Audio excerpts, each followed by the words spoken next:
தீமையை நன்மை என்று சொல்லி சாதிக்கிறவர்கள்.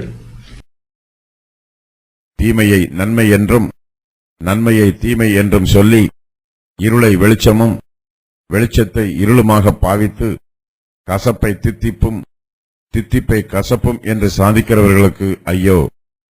தங்கள் பார்வைக்கு ஞானிகளும் தங்கள் எண்ணத்துக்கு புத்திமான்களுமாய் இருக்கிறவர்களுக்கு ஐயோ! சாராயத்தை குடிக்க வீரரும் மதுவை கலந்து வைக்க பராக்கிரமசாலிகளுமாயிருந்து பரிதானத்திற்காக குற்றவாளியை நீதிமானாக தீர்த்து நீதிமானின் நியாயத்தை அவனுக்கு விரோதமாக புரட்டுகிறவர்களுக்கு ஐயோ! தேவனுடைய சத்தியத்திற்கு விரோதமாய் எதிர்த்து நிற்கிறவர்கள் தீமையை நன்மை என்று சொல்லுவார்கள், நன்மையை தீமை என்று சொல்லுவார்கள். இப்படிப்பட்டவர்களுக்கு எல்லாமே தலைகீழாக இருக்கும். இருளை வெளிச்சமாக பாவிப்பார்கள், வெளிச்சத்தை இருளாக பாவிப்பார்கள். இவர்களுக்கு கசப்புக்கும் தித்திப்புக்கும் வித்தியாசம் தெரியாது. துணிகரமாய் பாவம் செய்கிறவர்கள் நிதானமிழந்து அலைவார்கள். இவர்கள் கசப்பை தித்திப்பு என்றும் தித்திப்பை கசப்பு என்றும் சாதிப்பார்கள். இவர்கள் தேவனுக்கு விரோதமாகவும் அவருடைய வார்த்தைக்கு விரோதமாகவும் பாவம் செய்கிறார்கள். துணிகரமாய் பாவம் செய்கிறவர்கள் தேவனுடைய வார்த்தைக்கும் செவி கொடுக்க மாட்டார்கள், தங்கள் மனச்சாட்சியின் சத்தத்திற்கும் செவி கொடுக்க மாட்டார்கள். தங்களுடைய ஆத்துமாக்களுக்கு இவர்கள் கேடு செய்வதோடு மற்றவர்களுடைய ஆத்துமாக்களுக்கும் கேடு செய்வார்கள். இவர்களுக்கு தேவனோடு ஐக்கியமாய் இருக்க பிடிக்காது, ஆனால் மதுபானத்தோடு ஐக்கியமாய் இருப்பார்கள்.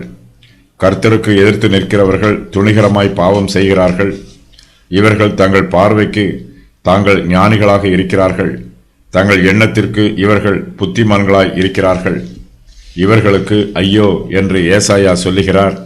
தேவனுடைய நியாய தீர்ப்பை விட தங்களுடைய நியாய தீர்ப்பே உயர்ந்தது என்றும் உன்னதமானது என்றும் பாவிகள் நினைக்கிறார்கள்.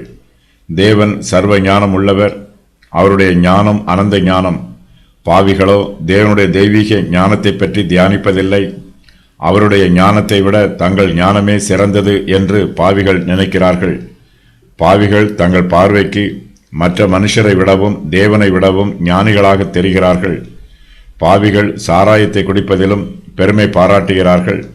தாங்கள் எவ்வளவுதான் சாராயத்தை குடித்தாலும் அது தங்களை பாதிப்பதில்லை என்றும் தாங்கள் நிதானம் இழக்கவில்லை என்றும் தங்களை பற்றி பெருமையாய் சொல்லுகிறார்கள். இவர்கள் சாராயத்தை குடிக்க வீரராய் இருக்கிறார்கள், மதுவை கலந்து வைக்க பராக்கிரமசாலிகளாய் இருக்கிறார்கள். தங்களுடைய மாம்சத்தின் இச்சைகளை தீர்த்து வைப்பதற்காகவே தங்கள் பலத்தையும் பராக்கிரமத்தையும் பயன்படுத்துகிறார்கள். குடிகாரர்கள் தங்களுடைய சரீர பலத்தை தவறாக பயன்படுத்துகிறார்கள்.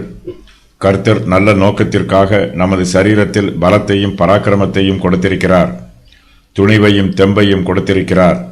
இவற்றை தேவனுடைய விருப்பத்தின் பிரகாரம் நல்ல வழிகளில் பயன்படுத்த வேண்டும். ஆனால் குடிகாரர்களோ சாராயத்தை குடிப்பதற்கும் தங்களை பற்றி வீணாய் பெருமைப்படுவதற்கும் தங்களுடைய பலத்தையும் பராக்கிரமத்தையும் பயன்படுத்துகிறார்கள். கர்த்தர் கொடுக்கும் ஆசீர்வாதங்களை கர்த்தருக்கு விரோதமாய் பயன்படுத்தும் போது அந்த ஆசீர்வாதங்கள் நம்மை விட்டு விலகி போய்விடும். சாராயத்தை குடிக்கிறவர்கள் தங்கள் சரீர பலத்தை குடித்து வெறித்திருப்பதற்காக பயன்படுத்துவதனால் சீக்கிரத்தில் அவர்கள் சரீர பலமிழந்து வியாதிப்பட்டு விடுவார்கள். பாவிகளில் சிலர் நியாயாசனத்தில் அமர்ந்து வழக்குகளை விசாரிக்கிற நீதிபதிகளாக இருக்கிறார்கள். நீதிபதிகள் உண்மை பேச வேண்டும், வழக்குகளை நீதியாய் விசாரிக்க வேண்டும், குற்றவாளியை தண்டிக்க வேண்டும், நீதிமானை விடுவிக்க வேண்டும். பரிதான பிரியனாய் இருக்கக்கூடாது. ஆனால் பாவிகளோ பரிதானத்திற்காக குற்றவாளியை நீதிமானாக தீர்க்கிறார்கள். அத்தோடு நீதிமானின் நியாயத்தை அவனுக்கு விரோதமாக புரட்டி விடுகிறார்கள். பரிதானத்திற்காக எதையும் செய்ய துணிந்திருக்கிறார்கள். இப்படிப்பட்டவர்களுக்கு ஐயோ என்று ஏசாயா சொல்லுகிறார். பாவிகள் தங்களுடைய கிரியைகளை நியாயமானது என்று சாதிக்கிறார்கள். கர்த்தருடைய நியாய தீர்ப்பின் கிரியைகள் அவர்களுடைய வாழ்வில் சம்பவித்தால்தான் இப்பேற்பட்டவர்கள் கர்த்தருக்கு பயப்படுவார்கள். அது வரையிலும் தங்களுடைய சாதுரிய வார்த்தைகளினால் தாங்கள் நினைத்ததை சாதித்துக் கொண்டிருப்பார்கள். பரிதானத்திற்காக குற்றவாளியை நீதிமானாக தீர்க்கிறவர்கள் சாராயத்தை குடிக்கும் குடிகாரர்கள். தங்களுடைய குடிகார பாவத்தோடு நீதியை புரட்டும் மற்றொரு பாவத்தையும் தங்களுடைய பாவங்களின் பட்டியலில் சேர்த்து கொண்டிருக்கிறார்கள்.